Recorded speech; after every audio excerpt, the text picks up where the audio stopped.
how to make Stroopwafels. Let's see what's cooking. Let's get the facts.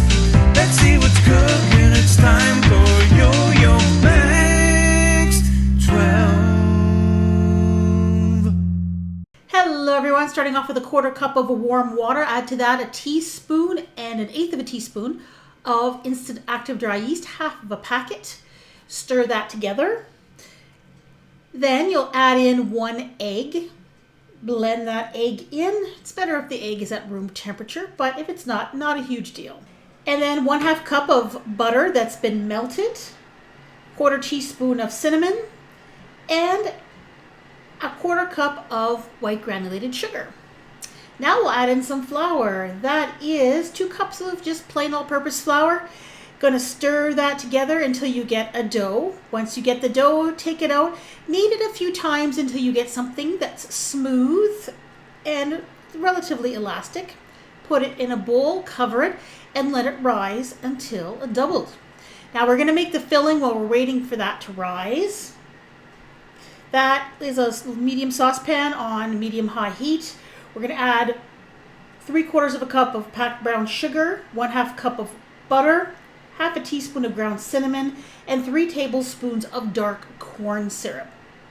Now you're going to heat this over a medium-high heat, stirring constantly until it comes to a boil. And then you're going to cook it until it reaches a temperature of about 112 to 115 degrees Celsius, 234 to 240 Fahrenheit. And that's, if you take some out and put it in to some cold water, you're going to get a soft, sticky ball. Then you're going to let that cool. Now there's the dough that's just about double in size. And to make these, you're going to need some kind of press. Now this is a pizzelle maker, which is kind of like a waffle iron, but just thinner, and they have a pattern on them. I took about 2 tablespoons of the dough approximately, made it into a ball, flattened it down, put it in the pizzelle maker, and then I shut it and cooked them for about 1 minute to 1.5 minutes. They cook very, very quickly.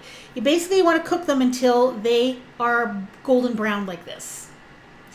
Now, at this point, you have a couple of different choices. What you can do at this point, while they are still nice and hot, you're going to take a sharp knife and you're going to put it in between the 2 layers there. There'll be like a little space in the middle.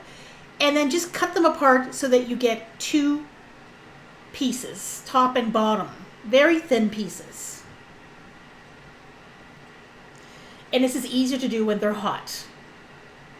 There we go. We have a top and a bottom piece.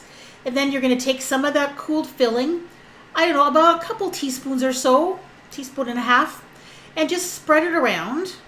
The filling is going to be like fudge-like. It tastes a little like caramel. Now another step I took after adding the top piece was I cut them with a cookie cutter just so that they would all be the same shape and the same size.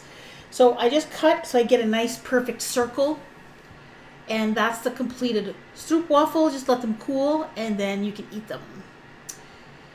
Now another thing you can do is just use 2 of them instead of cutting them in half. They'll be a little bit thicker, but it's just one less step and it's a lot faster.